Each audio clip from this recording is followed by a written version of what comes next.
Thank you so much. That was so interesting, and I always find it so fascinating that as a real estate sector, we're usually quite slow to adopt to the tech, and when it does come out like this, it's super expensive and complicated. But as you go along, it just gets easier and easier, and hopefully in a few years we can design our houses on Canva super easily as well. In this session, we are going to explore scaling sustainability and how to build value through green certification. Please help me to welcome our moderator for this conversation, Michelle Farrell, Officer, Climate Business Buildings IFC.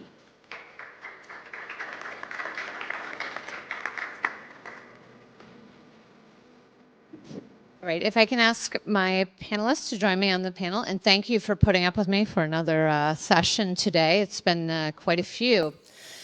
But what I wanted to focus on in this session was exactly what some of our global green building consultants have been doing to build businesses that not only do green certification as a technical checklist, but use it as a gateway to help their clients access green finance, align with ESG requirements, and really provide a value that helps their customers reach their goals.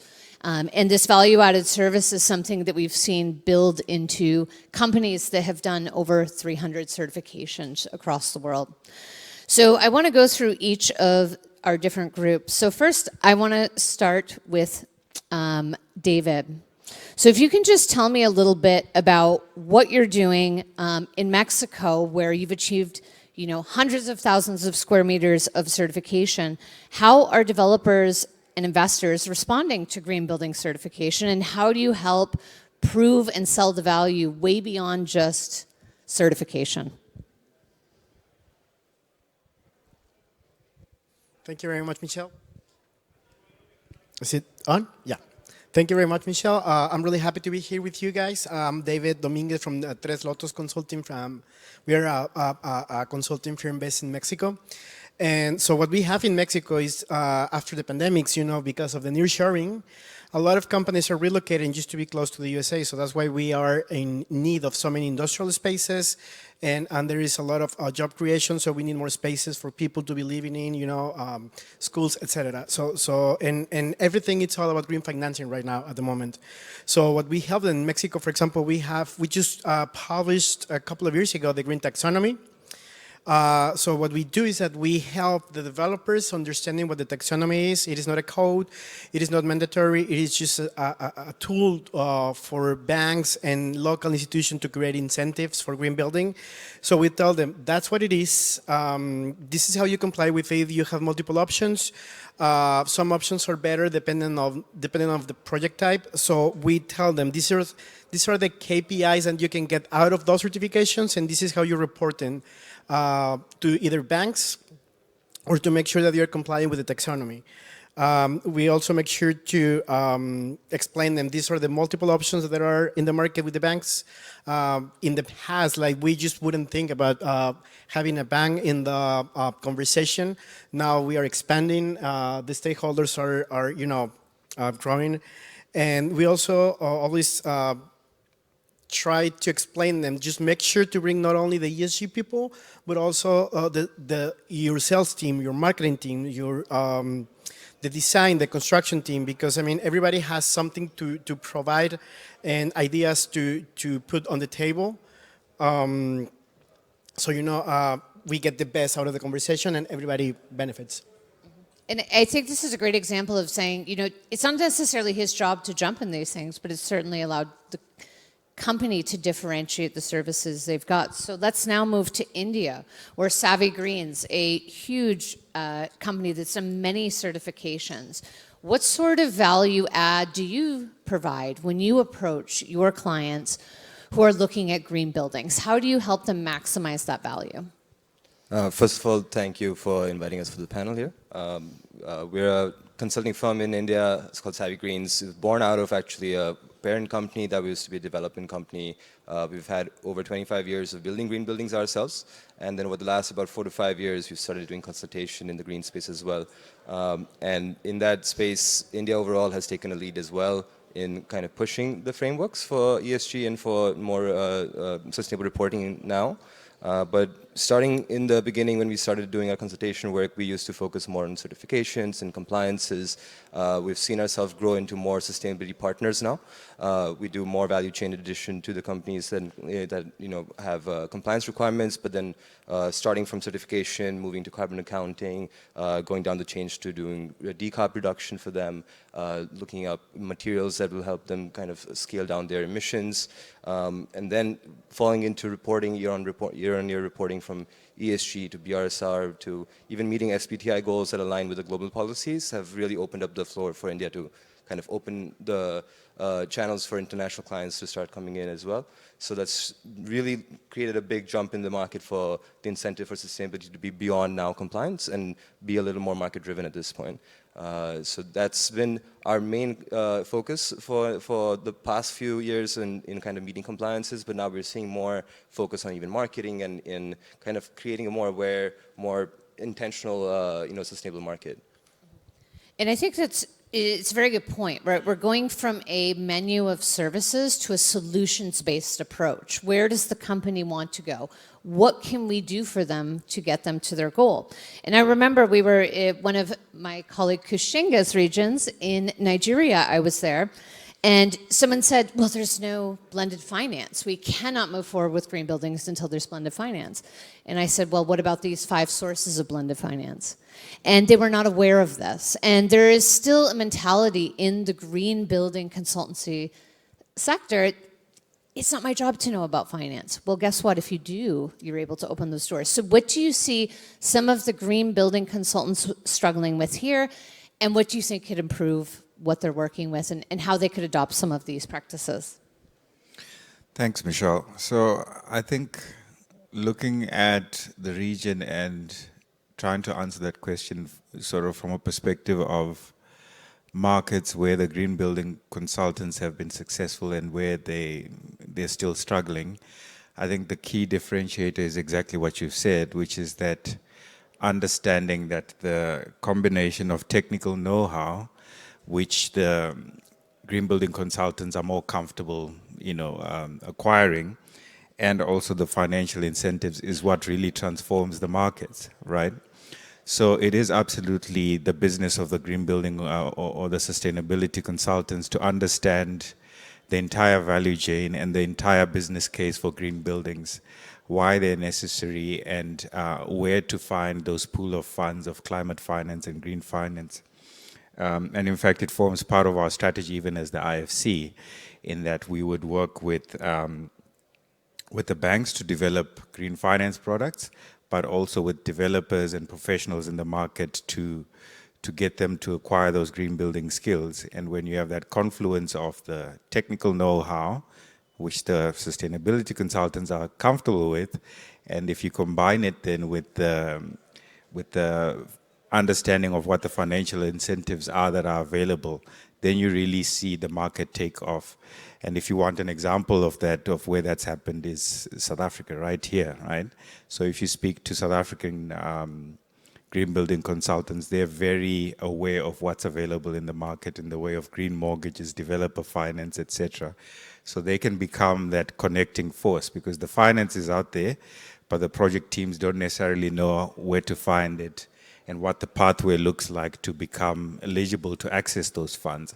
So if a sustainability consulting firm or even a sole proprietor can become that connector between the project and the pool of funds, then certainly you'll see the success come.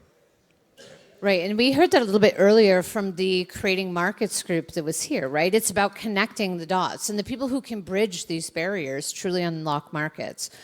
So, as we know, in the market here today, ABSA and Nedbank provide sustainable financing. Every green building consultant should know the name of somebody who can connect them to that type of thing. Now, David, I want to go back to you. Can you share a concrete example of where your advisory helped, whether it's in real estate, logistics, manufacturing, to meet some criteria that unlocked financing or investor interest? Yeah, I would like to share a couple. So we're mainly working with funds and rates in Mexico. So for example, we have the only grade that is dedicated exclusively to educational buildings. They were allowed to go to the stock market and do an SPO. And also we provide them through EDGE to reach their goals for reducing conventional electricity consumption. They are paving the road to go for EDGE advanced level. So in the near future, they can go for zero carbon. Now some other rates, they achieved a reduction of 5 basic points on the loans, on the construction loans. And in the case, for example, of Vinte, which is the first developer who was working with EDGE in the world, we moved from achieving certification at the end of the year to every 3 months. So they can go for green mortgages, and they are publishing the green mortgages, and just to try to sell the homes faster. So yeah, that's pretty much it. Right, and this is the Real Estate Investment Trust, which obviously exists very much in South Africa. Now, when it comes to compliance and aligning yourself in India, we have a move towards bringing in foreign investment. We have a move towards globalization, but we also have some ESG requirements that are coming up directly in India. Now, when it comes to Savvy Greens, you've really built a reputation for integrating a holistic sustainability approach for companies. How do you support local corporations or multinational brands in aligning with these requirements? And whether that is from financial institutions, stock exchanges, or SBTI, how does Savvy Green help them reach the destination they want to go rather than offering them individual products? So to start with, I mean, it was, like I mentioned before, a single product market where it was more certification focused. But what we've experienced is that with the government's mandates kind of changing and SBTI goals kind of now becoming a mandate along with BRSR goals as well, the overall market now is moving to a bigger international focus for more international clients to move in. And that compliance goes hand in hand with local brands also who are looking to expand their reach both internally for international clients to come into India as well as to approach a lot of clients outside of India. So when it comes to compliances with Europe and to even open doors for American and African relationships now with growing markets here, we can see housing over here has been a much bigger implementation for sustainability, but in India it's been a lot more commercially focused. The typology has been initially mainly for commercial and international multinationals, but now we have government sectors, hospitals, even railways now being certified, and that market overall has created a much more holistic supply chain and value chain for industries to kind of align together. And those alignments, along with the Prime Minister's vision to create a net zero goal by 2070, has really driven that market to now top down through the top 500, now expanded to top 1,000 listed companies to have that same alignment across the board. So as consultants, we've started off with doing some analytics for them, bringing in some more decarb strategies, but with year-on-year reporting, we kind of continue to hold their hand, bring in more solutions, and focus on, if not emission reduction, at least carbon-intensive reductions that can help in the long run for them to kind of meet the goals. And again, this is like a solutions-based approach. And one of the things that we went through yesterday with the team in Africa is before you're going into any transaction or a meeting to be a consultant for green buildings, you should be reading the annual report. You should be reading the sustainability reports of any company that you're going to. You need to be a partner in solutions. Now, Kushinga, how do you see the role of green certification in tying to these larger goals of companies in Africa? How can it be part of that story? I mean, we're hearing from Mexico, we're hearing from India, but how do you see it here across the country?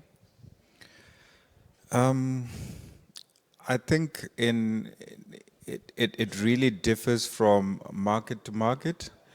I think to your point, one has to always take a tailored and a customized approach depending on what the project or who the client is. But for instance, in the industrial sector, you would find that some of the clients are facing pressure to meet compliance in terms of reducing their energy demand, ESG reporting requirements, et cetera, et cetera. So it's really to try and align your value proposition for green buildings to that pain point that the client is trying to solve for, or that sustainability target that they've looked at. And in South Africa, we've seen this more in the industrial and warehousing sector. And then in the residential sector, you'd see that the alignment is more on the value proposition, for example, for the home buyer, that they can then attract a more favorable mortgage product from the market, because now we have all these green mortgages in the market, which the IFC helped to catalyze and to develop in the market. And then to also articulate the benefits of having lower utility costs throughout the lifetime of the asset, provided that the homeowner maintains those features of the building that made it green, right? So one has to always look at where are the pain points and where's the value for the person that's sitting across the table for me, because what's often not understood is how broad the benefits of green buildings are, and depending on what aspect you're looking at, how you then approach solutioning that for a project or for a client. Yeah. And I think one of the things this reminds me of is something we specifically do when developers are opening their showroom. If we've done an investment for green building housing, for example, I will be on the phone with these developers saying, do you have your salespeople trained? Do you have how much money you'll save per month for the people who walk into the room? Do you have an agent from the bank who offers the green mortgages? Are they in your showroom showing the discount on the loans? And often this helps them completely almost mitigate the cost of going green by the discounts they're getting on their financing, right? So again, it's that being the connector. So to our two consultants here, I would like to just drop you the last question. And if you were thinking of where you started as a traditional technical, all of you guys engineers, right? How did you move to this more business-focused approach, and what was the most important move that you did? Probably start working with Edge. Now, like since the very beginning, when we saw the tool, we were like, okay, so this is what we need. I mean, we have, because we are in America, the most popular system in there is LEED, which is the equivalent to Green Star here in South Africa. But then when we saw Edge, we were like, okay, this is what we need. I mean, social housing, it just doesn't make any sense with other systems because of how complex they are, right? So we started getting together to know more about the tool. We started speaking with you guys and to understand how it works. And we presented to every stakeholder that we could probably know. Like we are talking to banks, we are talking to developers, we are talking to real estate agencies. And we also try to explain them, like you need to move forward and do more than just certifying. Like you need to do your construction policy, your green construction policies, and have them align with the system. And also to identify, is LEED or a system like Green Star good for you, or perhaps it is Edge, depending on your market, and have it adapted to those systems. So yeah, I mean, probably Edge is changing the market a lot in Mexico, and that's how we started, basically. And I think what you're saying there too is finding the right tool for the job, right? You're looking around and you're not just saying, okay, here's a menu of 5 different services we can offer you, but no, I see where you're going and here's what's going to get you there. So now to Savvy Green. What helped you transition from the more traditional certification provider to really a partner in sustainability? So I think it's similar to Mexico's story, but a little different where it comes more from a corporate direction and more from now from a government direction as well. But the business case study for sustainability has grown a lot from the compliance mindset originally, now moving towards more cost reductions. And people have actually seen that the green building, space has now created lower costs for operations, and now with time, with like more embodied, carbon operations and emission material selections have also kind of expanded. So the overall market has kind of grown for sustainable products as well as for green pro certification and all these other new directions for services to come in. But the integrated, services of all solutions together has created much stronger case studies for even the government to adopt this. And one example is like there's a project called the Gift City in India, and that's an SEZ zone that's been developed. It's a fully integrated plug-and-play model where every single building is mandated to be green building, and overall it's created a much lower cost, and even waste management and cooling systems have all been integrated into the same 70-kilometer tunnel built around it. So these are now becoming models that are being kind of vetted for implementation across the country. So we hope to see more of that. But there are new solutions that edge and a lot more, I would say, state-of-the-art services are coming in now, which are being recognized for their implementation strategies and not just for compliance-focused strategies. Right, exactly. And these special economics and your ability to say, okay, the opportunity is there. Now, coming to Kashinga, we're here on the ground. We have many offices across Africa, and we have the advisory teams to help you get there. So how, if there's a green building team in the room today, how would they reach out and be able to use IFC to help them transform into the operational model from kind of selling the menu approach to becoming a sustainability consultant? How can you support them? Great. So there's different levels of support that are available. I think the common misconception is that because we are a bank, that we only offer support in the form of either direct investment or mobilizing investment, but we actually have a very strong advisory function. And what that means is we are willing to work with key partners and clients to look at, for example, decarbonizing their entire portfolio or building capacity within their business to ensure that they go from knowing little to nothing at all about how green buildings can be built or retrofitted if it's an existing portfolio, to them feeling confident and literally being a different business that is future forward, that is future proofing their assets as well. So how you can reach out to us, we do have a very strong team. We've got country leads in Ghana, in Nigeria, Morocco, Egypt to a lesser extent, Kenya, and of course you can reach out to me for South Africa and Southern Africa as well. But we do cover all the countries in between as well. And over and above that, what we then do is, because a big part of our mandate is to raise awareness and build capacity around green buildings, whether that's tied to an IFC investment or not. And that's often not understood, right? But we're the people you want to talk to, even if you just want to understand what is this green building story all about, and what does it mean for my business. We're willing to sit with you and look at what your sustainability goals are and try and map a pathway to decarbonization. And of course, ideally, in an ideal world, we hope that within whatever time that can translate to some sort of sustainable investment, but we can also partner with you in finding a suitable source of funding, whether it's us or another DFI, we're that source of information, because we do have a very strong team in DC as well, of which Michelle is one. And you'd be surprised how much market intelligence we have. Sometimes knowing more than the people that are in the market itself, that go, I didn't know there was this green bond. We're like, well, there is, and this is how you can comply and make yourself eligible for these sorts of funds. So yeah, I mean, it's a conversation. Start the conversation with us. We'll see what we can do. If we can't help you, then we can connect you with whoever else can help. And while saying that, I do have to also mention that although we are very closely associated with EDGE, we collaborate with all reputable international certifications, right?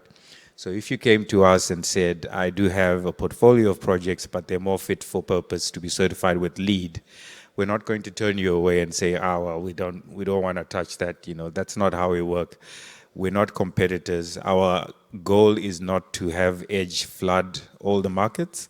Our goal is to decarbonize the built environment, whether it's through the EDGE certification, through LEED, through BREEAM, any other reputable certification, Green Star by GBCSA here in South Africa. We're willing to work with you and connect you with the right partners to make sure that happens. Yeah. Right, and that's exactly what that mobilization means, right? We say these, again, development terms that don't always make sense, but it just means we want you to get financing from anyone. Doesn't matter if it's us. So it's in our interest to connect you with the banks, to connect you for refinancing through HSBC, Standard Charter, whatever's out there to help you reach the goal and decarbonize the built environment. That's what we're there for. So please, do not be afraid to reach out to us.